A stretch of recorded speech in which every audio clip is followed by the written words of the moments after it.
Bienvenidos, bienvenidas a Destino México, Migraciones y Movilidades, este espacio de reflexión desde el Colegio de México para hablar sobre México como país de destino.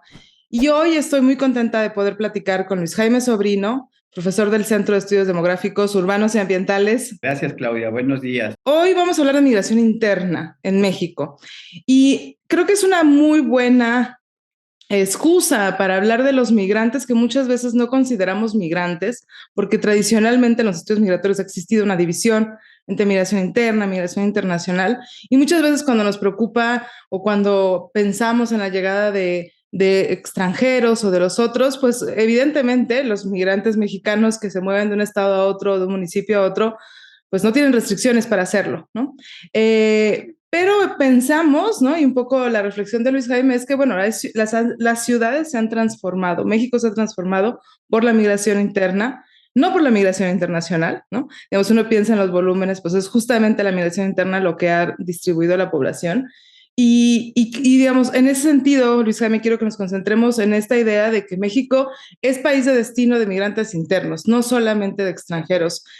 Así que bienvenido, Luis Jaime. ¿Cómo ha sido esta transformación en la migración interna? La migración interna vamos a entender que es el cambio de personas que las personas que cambian su lugar de residencia, es decir, puede ser su municipio de residencia, su ciudad de residencia, su entidad federativa de residencia, pero que ocurre al interior de del mismo país.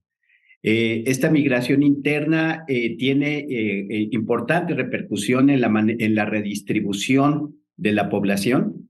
De hecho, en los países que tienen un acelerado proceso de urbanización, es decir, que cada vez hay una mayor proporción de población que se concentra en ciudades respecto a la población total, muy buena parte de esa acelerada urbanización es debido a cambios a movimientos territoriales de la población, principalmente desde comunidades rurales hacia pequeñas, medianas y grandes ciudades. En el caso de México, desde el México antiguo, México es un país de migración interna. ¿Sí? Desde que teníamos las culturas prehispánicas como la olmeca, como la maya, como la teotihuacana o la azteca, todas estas culturas que en algún momento fueron dominantes en el territorio en el territorio mexicano y más allá Centroamérica, un poco hacia América del Norte, estos imperios también generaban movimientos de población. En ese entonces, bueno, pues un volumen muy escaso debido a la a la imposibilidad de tener modos de transporte que permitieran un flujo más acelerado. La migración se acelera, tiene un mayor movimiento durante la colonia, principalmente un poblamiento hacia la parte centro y occidente del país, y ya en el siglo XVIII, en el siglo XIX, ya tenemos prácticamente pues movimientos de migración ya muy claros de ciertas entidades federativas que son expulsoras de población hacia entidades. El primer registro que se sobre migración interna en México, ya cuantitativamente, data desde el primer censo de 1895, en el cual se preguntó a la población en ese entonces su lugar de nacimiento. Y entonces ahí sí se podía identificar la migración que se puede llamar la migración absoluta o la migración de toda la vida, es decir, aquellas personas que en el momento que fueron censadas, que fueron preguntadas para el censo de población, declararon vivir en una entidad federativa distinta a la de su nacimiento. Esa información entonces la tenemos desde el primer censo en 1895 hasta este último censo del 2020, y a partir de 1960, pero sobre todo de 1970, esta información estadística recoge otro conjunto de población que se denomina los migrantes, la población migrante residente, es decir, aquella que cambió de entidad federativa de residencia un periodo determinado atrás del momento censal, años. A partir de 70 se hace una pregunta que dice, ¿y usted hace 5 años en dónde vivía? y entonces las personas declararon haber vivido en otra entidad o a partir del 2000 en otro municipio, también, entonces también se consideran migrantes internos. Luis Jaime, hablemos un poco de los volúmenes o del porcentaje de la población, porque yo sé que hay, digamos, hay entidades como Baja California Sur, Norte, bueno, Baja California Sur, Quintana Roo, por ejemplo, donde un gran porcentaje de su población nació en otro lugar, ¿no? En otra entidad. Chiapas de los estados que tienen menor población nacida en otro estado. Pero hablemos un poco de esos totales para tratar de visualizar, ¿no? De históricamente también, me encantaría saber históricamente qué se sabe. De acuerdo a los datos del primer censo de población de 1895, en ese entonces la población era un poco menos de 13 millones de habitantes y 8.5% de la población, es decir, un poco menos de 1 millón de habitantes, habían cambiado su entidad federativa de residencia, ¿sí? 8.5%. De acuerdo a los datos del Censo de Población 2020, ¿sí? De una población total de 130 millones de habitantes, un poco más de 30 millones de personas habían cambiado su entidad federativa de residencia. Estamos hablando de un porcentaje de 17%, es decir, casi 1 de cada 5 personas en México han cambiado su entidad federativa de residencia en algún momento de su vida. Entonces, ese porcentaje o ese volumen y ese porcentaje es muy alto o es muy bajo. Bueno, de acuerdo a los estudios que se tienen, una de las limitaciones que se tienen en el contexto internacional para hacer comparaciones es precisamente la falta de información, una información que pueda ser comparable. También hay que tomar en cuenta que la división territorial de los países es un tanto distinta. Es decir, México tiene 2 entidades federativas y 470 municipios, pero hay otros países que sus divisiones político-administrativas son o muy extensas o muy reducidas. Es un poco difícil hacer la comparación internacional, pero de acuerdo a los datos de tanto de CELADE como de un proyecto financiado por las Naciones Unidas, más o menos mencionan que el porcentaje en el mundo andará aproximadamente como un 15-16% de población. Es decir, México estaría prácticamente sería a la media, ¿no? Hay países que son mucho más activos en el movimiento de la población, como puede ser, por ejemplo, Estados Unidos, como puede ser Canadá y quizá Australia. Hay otros países cuyo movimiento es muy pequeño, ¿sí? Es decir, por ejemplo, la India es un país con un movimiento de población interna muy, muy bajo. Solo el 4% de sus 1.300 millones de habitantes se han movido, y esto se explica en gran medida por las diferencias del lenguaje que existen en ese país, ¿sí? Es decir, casi migración interna en el país significaría una migración internacional porque, bueno, pues es otro lenguaje, incluso son otras culturas, otras costumbres, otras condiciones socioeconómicas bastante diversas. Luis Jaime, paremos un segundo. Me encanta ubicar esos 30 millones de mexicanos que nacieron en otra entidad federativa, ¿no? De los 130 que somos. Porque cuando uno piensa incluso en el volumen de los migrantes internacionales, sabemos que es poco más de 1 millón, ¿no? Es menos del 1%. Y en los estudios de migración nos enfocamos sobre todo en los migrantes internacionales. Hay un vuelco a pensar a México como país de destino de migrantes internacionales y de extranjeros, pero cuando uno compara estos 30 millones con el 1.100.000 número de personas extranjeras en México, pues es un poco, digamos, se entiende la magnitud de la migración interna, ¿no? Incluso, como decías, en el censo de 1895, pues de los 13 millones, había 8.5% de mexicanos que habían nacido ya en otro lugar, ¿no? ¿Y qué implica esto? Por ejemplo, digamos, a mí me gusta pensar que incluso en el mito fundacional de la Gran México Tenochtitlan está este movimiento, ¿no? Está esta llegada de extranjeros al territorio. Si Si uno piensa en las motivaciones que tenían, no son muy variadas, pero casi siempre hay también estos procesos de creación de ciudades, migración rural, urbana, ¿no? Y entonces ahí es interesante un poco para tratar de visualizar que, como tú dices, bueno, en un contexto como el de la India, la migración interna casi se equipara a un movimiento internacional por las grandes diferencias lingüísticas culturales, ¿no? Aquí en México no hay restricciones para la movilidad interna.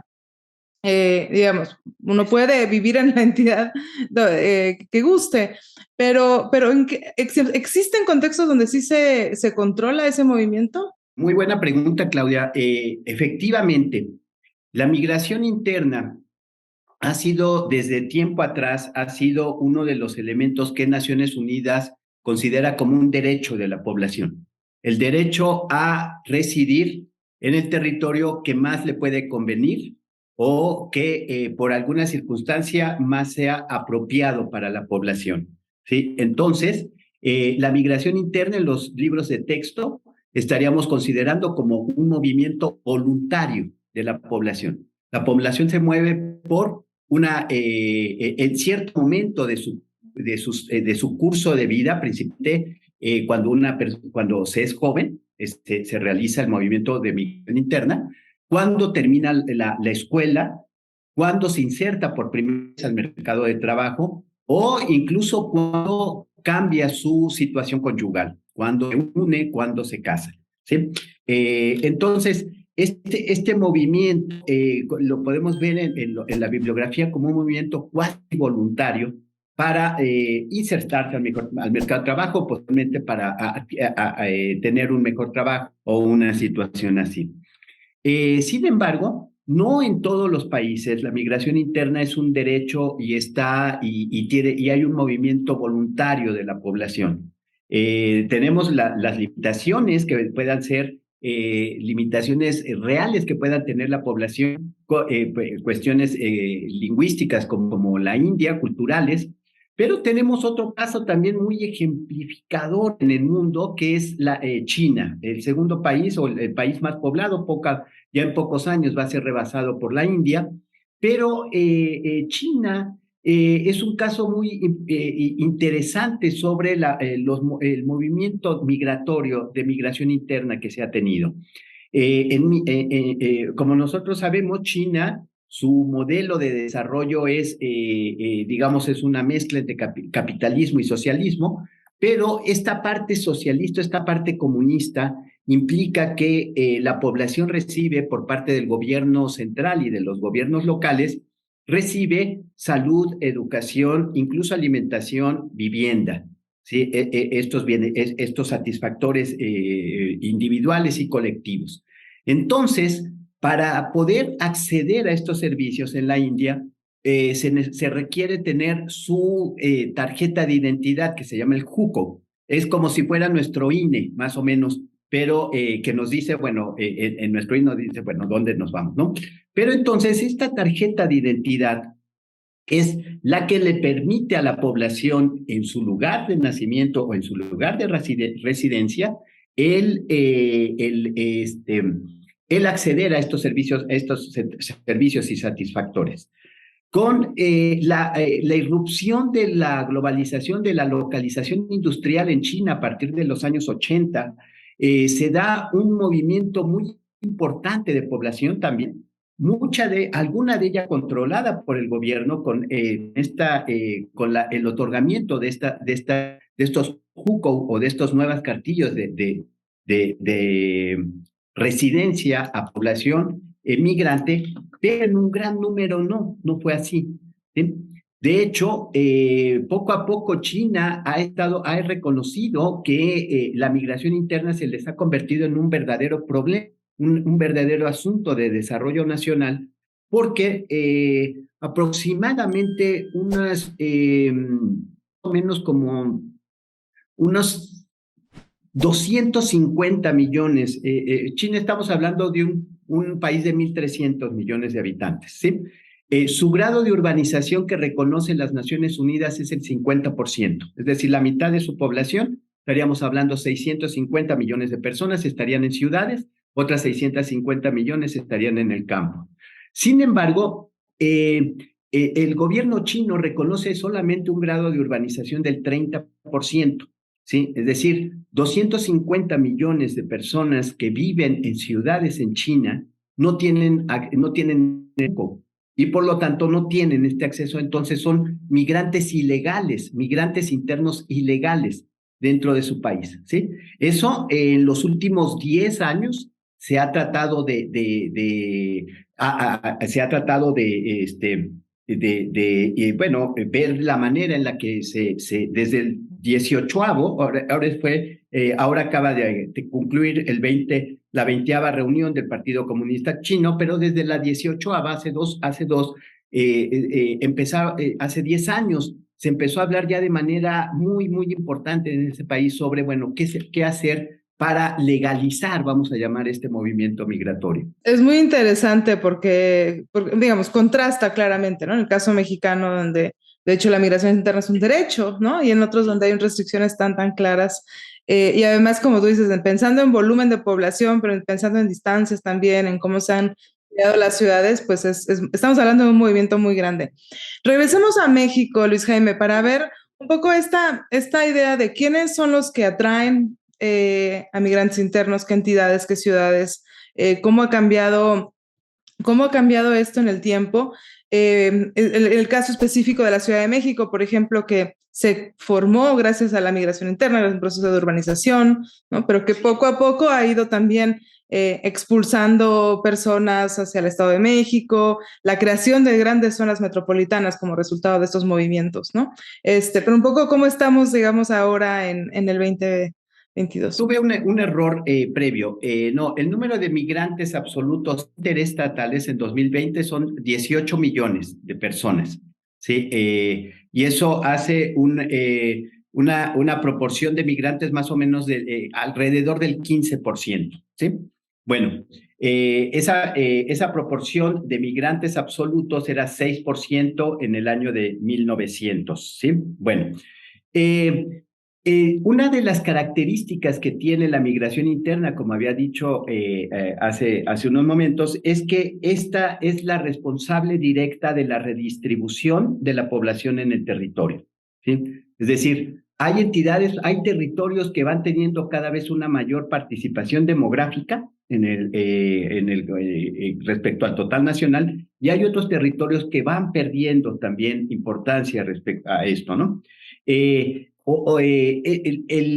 cambio, digamos, de ser atractor a ser expulsor de población o viceversa, no es tan rápido, ¿sí? Es decir, tenemos zonas desde la colonia o un poco después que han sido expulsoras netas de población, como por ejemplo serían los estados de Zacatecas, de San Luis Potosí, de Oaxaca, que esas entidades, desde que se tiene registro censal, ha habido una mayor salida de población que llegada de población. Mientras que hay otras entidades federativas como Nuevo León, como Quintana Roo, como Baja California, que desde principios del siglo han sido atractoras de población, es decir, llega más población de la que sale. ¿Sí? Entonces, digamos, durante el periodo 40-80, que es cuando tenemos el gran crecimiento demográfico en México, derivado de la caída de la mortalidad, derivado del proceso de industrialización acelerado que se tiene, y por lo tanto tenemos un importante crecimiento demográfico también y una concentración importante de la población hacia ciudades. En ese entonces, los movimientos migratorios tuvieron como destino principal la zona de influencia de la Ciudad de México, es decir, Ciudad de México, Estado de México, algunos de los estados cercanos a Ciudad de México y también algunas entidades de la frontera norte. Sí, entonces y bueno, si lo vemos a una menor escala geográfica, si nos vamos a escala ciudad, las principales ciudades de destino que tuvimos en el periodo de sustitución de importaciones son, bueno, fundamentalmente Ciudad de México, en segunda medida Guadalajara, Monterrey, y algunas y ciudades de la frontera norte, ¿sí? Como Ciudad Juárez o como Tijuana, ¿sí? Y algunos otros polos industriales que tuvo el país, como en este caso Saltillo, ¿sí? Un poco Mérida también se tiene. A partir de los 80, bueno, esta migración que tenemos en el periodo 40-80 es fundamentalmente una migración que va del campo a las ciudades. Es una migración rural-urbana. ¿Sí? Bueno, a partir de los años 80, México tuvo importantes transformaciones desde el punto de vista demográfico, económico y con repercusiones en el territorio, importantes repercusiones en el territorio. En lo demográfico, se avanzó en la última etapa de la transición demográfica, que eso implica un menor crecimiento poblacional. En lo económico, bueno, una serie de crisis económicas y la inserción de México a la etapa de la globalización, una inserción relativamente exitosa al hablar del porcentaje de la dinámica de las exportaciones. Y la migración también se acompañó a estas grandes transformaciones.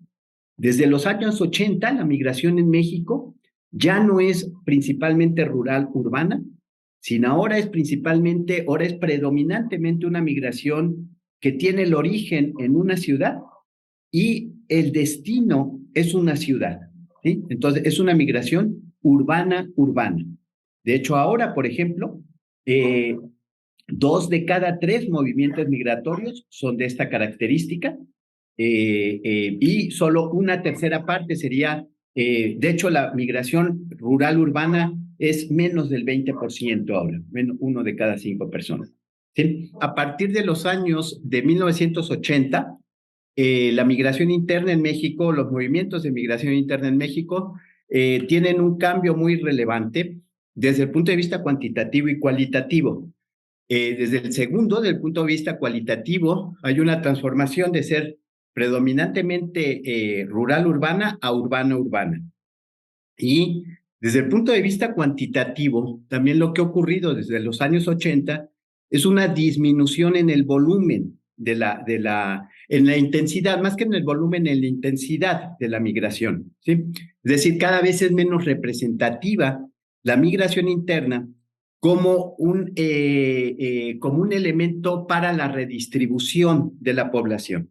Por ejemplo, en los años 70, aproximadamente 11 de cada 1,000 habitantes de 5 años y más migraba al año, ¿sí? 11 de cada 1,000. Ese valor para el año 2020 disminuyó a 5 de cada 1,000 personas al año, ¿sí? Entonces tenemos una disminución en la intensidad migratoria de manera muy significativa. ¿Por qué ha habido esa disminución en la migración? Bueno, básicamente es una situación del origen, una situación principalmente del origen de los migrantes, ¿sí? Como habíamos dicho, anteriormente la migración era principalmente rural-urbana y había una alta propensión de la población rural a migrar a las ciudades, ¿sí? Ahora, como es una migración principalmente urbana, esa propensión de salir de una ciudad, ¿sí? Ya no es la misma que salir desde el campo, ¿sí?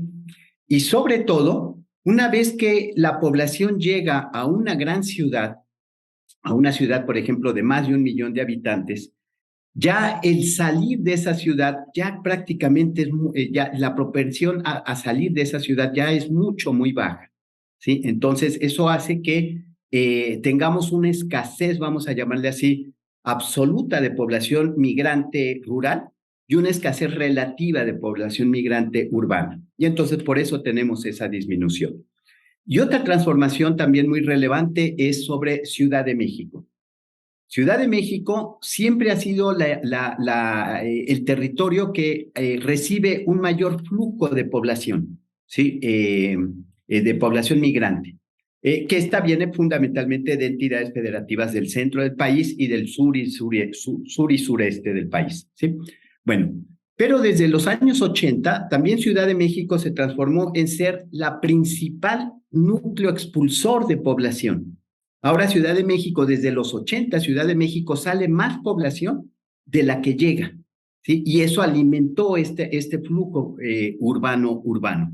Desde los años 80, Ciudad de México es expulsora neta de población y de acuerdo a los datos censales, cada periodo ha tenido un mayor saldo negativo o saldo migratorio de migración interna. Hablemos un poquito, Luis Jaime, de quiénes son los que migran. Ya decías un poco, ¿no? Bueno, son personas jóvenes, hay incentivos laborales, pero también muchos migran por cuestiones de estudio, por cambios familiares, ¿no?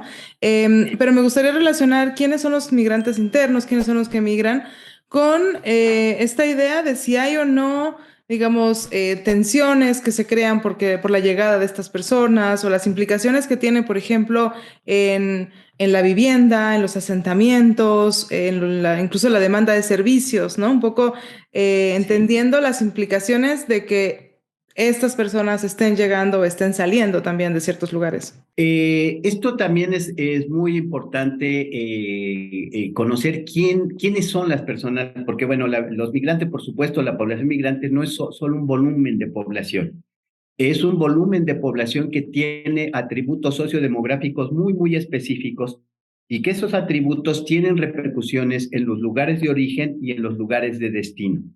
¿Sí? Digamos, así como en la migración interna, uno de los elementos fundamentales o que valoran estos flujos de migración son las remesas. ¿Sí? En el caso de la migración interna, desafortunadamente no se tiene información al respecto, pero bueno, efectivamente hay una situación muy parecida, ¿sí? Es decir, las transferencias monetarias que se dan, ¿sí?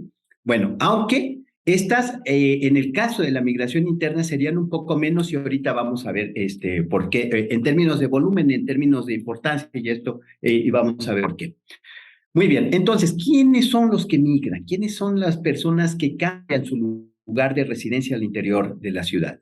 Bueno, son personas fundamentalmente entre los 15 y los 29 años, es cuando se concentra el gran porcentaje de población. En algún momento era ligeramente mayoritario el flujo de mujeres en México. En los últimos años ya el flujo ya es muy parecido entre hombres y mujeres. Y una característica que ha tenido la migración interna en los últimos años en México con este cambio hacia la migración urbana es de que mientras más nivel educativo tiene la población, hay una mayor propensión a migrar por parte de esta población. Por ejemplo, la población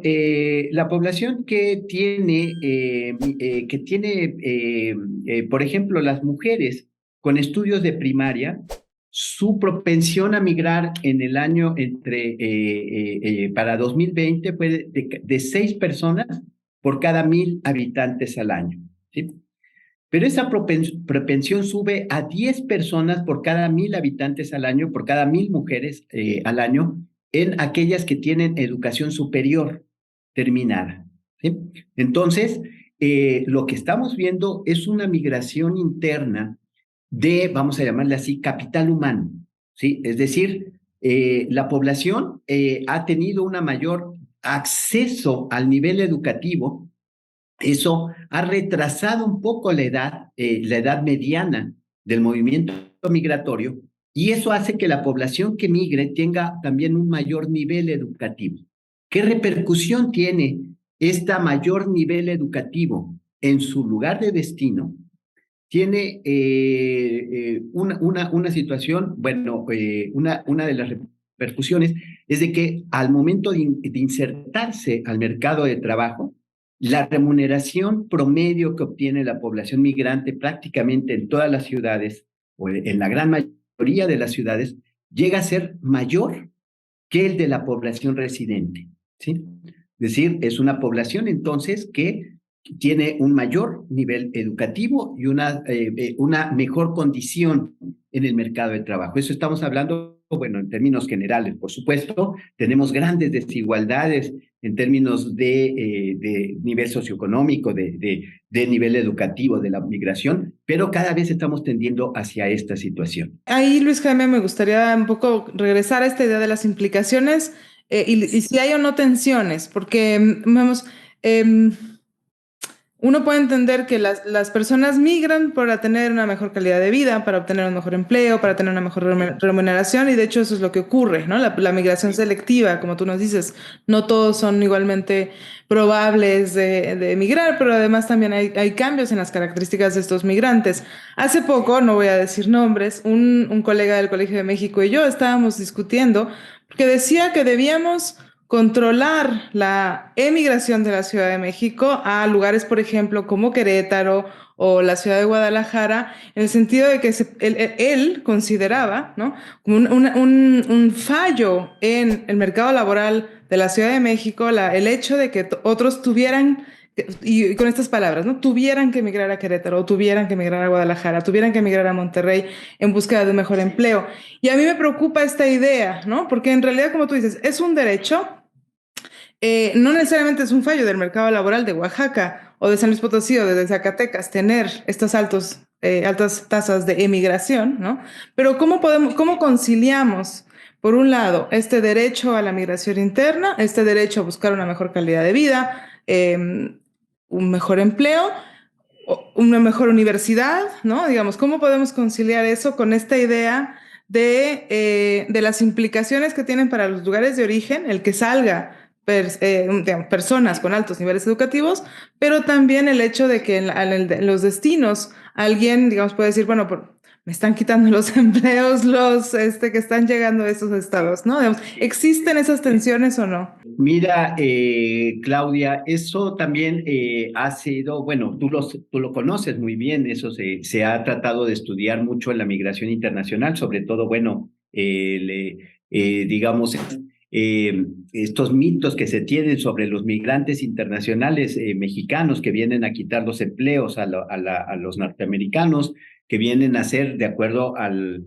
modelo clásico del mercado de trabajo, que hace que el ingreso promedio de la población disminuya, el salario real de la población disminuya porque hay una oferta laboral, ¿sí? Y mira, en el caso de la migración interna, al igual que en estos casos de la migración internacional, eso se puede comprobar con datos que no es así, ¿no? Es decir, la población migrante, en primer lugar, hay que tomar en cuenta que en este movimiento de migración o de cambio de lugar de residencia, la población sigue a los empleos y no es al revés, ¿sí? Es decir, la población se mueve fundamentalmente hacia zonas que son dinámicas en términos de su mercado de trabajo y que ofrecen una calidad de vida un poco mejor a esta situación. Y ahorita me voy a referir a esta parte porque podríamos ya también, no, o sea, ver distintos tipos de movimiento migratorio,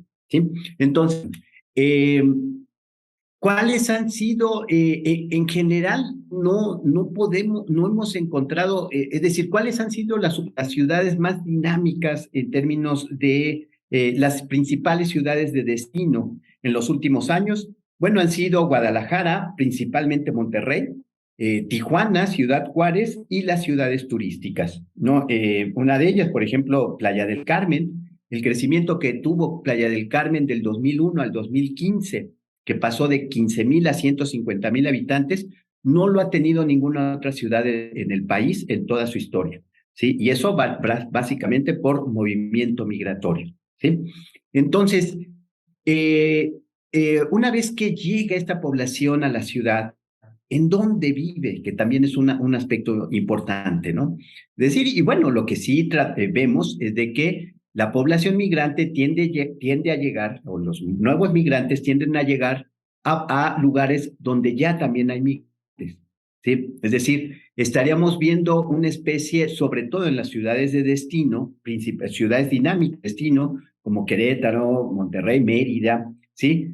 Zonas un poco, vamos a llamarle así, segregadas de la ciudad, pero esta segregación entre residentes o veteranos y recientes, migrantes recientes. ¿Sí? No, en los estudios urbanos no se ha documentado algún conflicto social que se hayan dado entre ellos, va más allá de los rechazos propios que se tienen, y eso lo podemos ver a la luz de los migrantes, de la propia experiencia que tienen los migrantes, pero que sin embargo yo creo que poco a poco se han ido disminuyendo, digamos, esas connotaciones. Es decir, yo creo que en general México se ha comportado como un país con mucha, ha sido muy proclive, digamos, al movimiento migratorio, porque migración interna, porque bueno, pues también es un asunto que tiene mucho tiempo, ¿sí?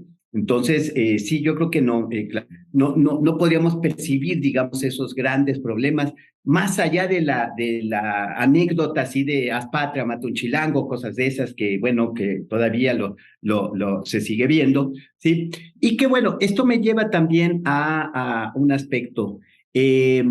Digamos, el grueso de la migración interna se da a corta edad, entre los 15 y los 29 años, cuando se inserta por primera vez al mercado de trabajo, pero también encontramos un movimiento migratorio importante, flujo migratorio importante de aquellas personas que cambian de lugar de trabajo o que cambian de posición de trabajo, y ese es para mejorar digamos, para tener una movilidad social ascendente, ¿sí?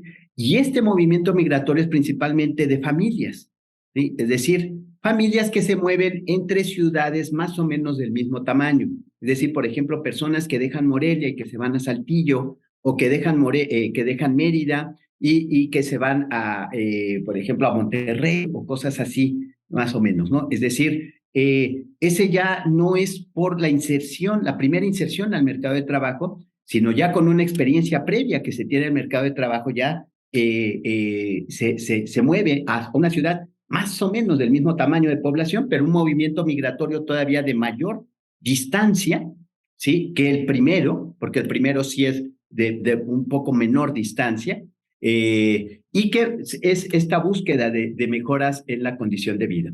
Por supuesto, también ahora tenemos movimientos migratorios por cuestiones ambientales, ¿no? Es decir, ciudades como Villahermosa, que en algún momento tuvo una atracción importante de población, ahora es expulsora neta de población por cuestiones básicamente climáticas, asuntos climáticos, ¿sí? Y bueno, en el corto y en el mediano plazo veremos que ciudades que están llegando al límite de la capacidad de acceso a agua, sí, pues empezarán a afrontar problemas también de movimientos migratorios. Luis Jaime, tenemos que empezar a cerrar porque se nos ha pasado muy rápido la conversación, pero me gusta que hables de estos mitos que en realidad, como ya sabemos y hemos discutido aquí en Destino México, digamos, se asocian muchas veces a la migración internacional, esta idea de, por un lado, como de la invasión de los extranjeros, pero por otro, que no es cierto, ¿no? Tampoco, digamos, en términos de migración internacional, migración interna, pues los volúmenes son mayores de migración interna que internacional. Esta idea de los impactos en el mercado laboral, el por qué migran, ¿no? Y no hemos hablado aquí todavía de migración, de desplazamiento interno, ¿no? Que lo vamos a hacer en un espacio posterior, pero me interesa mucho que, digamos, dejar esta idea, ¿no? De que México es un país de destino, de migrantes internacionales, pero sobre todo de migrantes internos, y hay mucha movilidad, ¿no? Hay mucha movilidad que se da entre zonas metropolitanas, hay una movilidad que se da, como tú dices, de ciudades a ciudades, hacia zonas metropolitanas, los commuters que quizás viven digamos, en el Estado de México, pero que trabajan en la Ciudad de México y vienen todos los días. Digamos, hay una gran serie de tipos de migraciones y de movilidades en nuestro país, y digamos, por suerte no se han dado esas tensiones, ¿no? Pero va a tener implicaciones si no pensamos va a tener implicaciones en los servicios, en el agua, como tú nos decías, en la vivienda, si no se hace una buena planeación urbana y una buena planeación de las implicaciones, ¿no? Entonces, digamos, podemos pensar que, digamos, por suerte nos encontramos en un lugar privilegiado de oportunidades donde no se han dado estas tensiones. Esperemos que estas reacciones de nuestro colega en el Colmex sean en realidad muy limitadas, porque no nos gustaría pensar que en el futuro se crean reacciones, ¿no?, sobre estas poblaciones. Luis Jaime, muchísimas gracias por acompañarnos el día de hoy en Destino México, Migraciones y Movilidades. Les agradezco también a todas y todos por acompañarnos y los espero en un episodio más de este espacio de reflexión.